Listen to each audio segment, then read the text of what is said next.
आज हम बात करेंगे class 12 subject biology sexual reproduction in flowering plant. जैसा कि मैंने अपने पिछले वीडियो में फ्लावर क्या है और साथ ही साथ फ्लावर के विभिन्न अंग क्या हैं और स्वपरागण परपरागण क्या है ये समझाया था। उसके आगे आज हम फिर देखते हैं प्रारूपिक पुष्प के पास मुख्य रूप से 4 भाग होते हैं, बाह्य दलपुंज, दलपुंज और जनन अंग के अंतर्गत पुमंग और जायांग। पुमंग यह वह भाग है जिसके अंदर पुंकेसर होते हैं और पुंकेसर के अंदर पराग कोश में पराग कण का निर्माण होता है। तो इस तरह ये हम फ्लावर देख रहे हैं। इस फ्लावर में हमको ये तीसरा चक्र दिखाई दे रहा है, एंड्रोसियम या पुमंग, और इस पुमंग का ये एक पुंकेसर है। इस पुंकेसर के पास ये आगे की ओर पराग कोश है और इस पराग कोश के अंदर ही पराग कण बनते हैं। ऐसे ही ये गाइनोसियम वाला भाग है जहाँ पर कि बीजांड बनते हैं। तो हम इसको इस डायग्राम में देखें। ये हम देख रहे हैं, ये देखिए, ये पुंकेसर या स्टेमिन है और इस पुंकेसर या स्टेमिन में ये भाग है पराग कोश और इस पराग कोश के अंदर पराग कण का निर्माण हो रहा है और ये पराग कण नर युग्मक की तरह कार्य करते हैं। अब हम यहाँ देखें, ये जायांग या गाइनोसियम है और इस जायांग या गाइनोसियम में अंडाशय के अंदर बीजांड या ओव्यूल हैं और यहीं पर एग सेल का निर्माण होता है।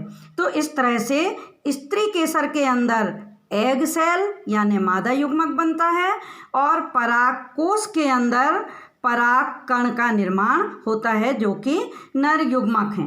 अब अंडकों की संख्या के आधार पर हम अंडाशय को कई भागों में बांटते हैं। जैसे अगर मान लीजिए अंडाशय के अंदर एक अंडक है तो हम कहेंगे एक अंडपी या मोनोकार्पलरी। अगर 2 अंडक हैं तो हम कहेंगे द्विअंडपी या बाइकार्पलरी। अगर 3 अंडक हैं तो हम कहेंगे त्रिअंडपी या ट्राइकार्पलरी। अगर अंडकों की संख्या 4 है तो हम कहेंगे चतुष्अंडपी या टेट्राकार्पलरी। और अगर अंडकों की संख्या 5 है तो हम कहेंगे पंचअंडपी या पेंटाकार्पलरी। और अगर अंडक बहुत ज़्यादा हैं तब कहेंगे बहुअंडपी या मल्टी कार्पलरी। अर्थात किसी भी अंडाशय के अंदर अंडकों की संख्या के आधार पर उनके अलग अलग नाम रखे जाते हैं। अब इस अंडक के अंदर निर्माण होता है बीजांड का।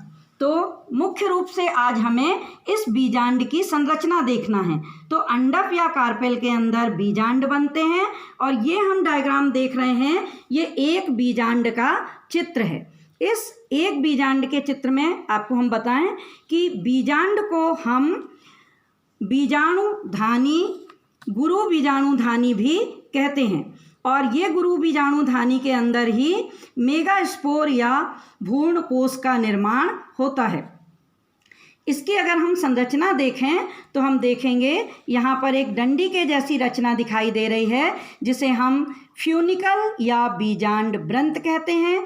इस फ्यूनिकल से ही थोड़ा आगे जाके इस पूरे बीजांड की बॉडी जुड़ी है और उस संरचना को हाइलम कहा जाता है।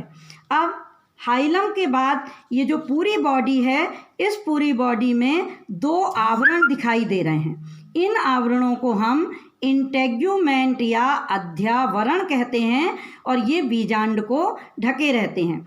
इन अध्यावरण या इंटेग्यूमेंट के सामने एक छोटा सा छिद्र भी दिख रहा है, इसे हम माइक्रोपाइल या बीजांड द्वार कहते हैं। फिर बीजांड के अंदर ही हमने अब भी देखा था कि भ्रूण कोश होगा और भ्रूण कोश के अंदर एग सेल बनेगा। तो ये डायग्राम हम देख रहे हैं अंदर की ओर, बिल्कुल अंदर ये हमको दिखाई दे रहा है भ्रूण कोश या एम्ब्रियो सैक। इसको हम क्या कह रहे हैं, इस रचना को भ्रूण कोश या एम्ब्रियो सैक। और एम्ब्रियो सैक के चारों तरफ ये न्यूसेलस है, ये देख रहे हैं न्यूसेलस नाम की रचना, और न्यूसेलस के बाहर की ओर वाला भाग चैलेजा या निभाग कहलाता है। तो इस तरह से किसी बीजांड के अंदर हमने क्या क्या देखा, बीजांड के पास एक रचना थी फ्यूनिकल, और आगे की रचना जहाँ से ये बीजांड की बॉडी जुड़ी है उसको हमने हाइलम कहा था। 2 आवरण थे, इंटेग्यूमेंट, सामने एक छिद्र है जिसको हम माइक्रोपाइल या बीजांड द्वार कह रहे हैं। इसके अंदर ये बड़ी सी रचना गोलाकार न्यूसेलस, और न्यूसेलस के अंदर ये रचना दिखाई दे रही है जिसको हम कह रहे हैं एम्ब्रियो सैक या भ्रूण कोश। इस एम्ब्रियो सैक के अंदर 8 कोशिकाएं दिखाई दे रही हैं। 8 में से 3 नीचे हैं, 3 ऊपर हैं और 2 बीच में हैं। अब ये जो 3 नीचे हैं उनमें से सबसे नीचे की दोनों कोशिकाएं, जिन्हें हम सिनर्जिड्स या सहायक कोशिकाएं कहते हैं, ये नीचे की दोनों कोशिकाएं सिनर्जिड्स या सहायक कोशिकाएं हैं। उनके ऊपर एक एग सेल है, यानी यही मुख्य रूप से फीमेल युग्मक है, एग सेल। और ऊपर की ओर बिल्कुल विपरीत दिशा में ये 3 कोशिकाएं हैं जिनको हम एंटीपोडल सेल या प्रतिमुखी कोशिकाएं कहते हैं। और बीचों बीच 2 कोशिकाएं हैं जो या तो पोलर बॉडी कहलाती हैं या फिर हम इनको सेकेंडरी न्यूक्लियस भी कह सकते हैं। तो इस तरह से हमने क्या देखा कि कार्पेल के अंदर बीजांड होते हैं। ये बीजांड बहुत सारे भी हो सकते हैं या कम भी हो सकते हैं, और इन्हीं बीजांड के अंदर एग सेल का निर्माण होता है। अब मैं आपको डायग्राम बनाकर बताती हूँ। ये डायग्राम परीक्षा में अक्सर पूछा जाता है, तो मैं आपको बना के बता रही हूँ। बिल्कुल सरल विधि से आप इस डायग्राम को किस तरह से बना सकते हैं।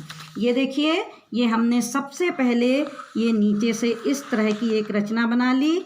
इस रचना में ये वाला भाग जो हमारा बन रहा है इसको हम कह रहे हैं फ्यूनिकल। अभी हम क्रमशः इनके नाम लिखेंगे।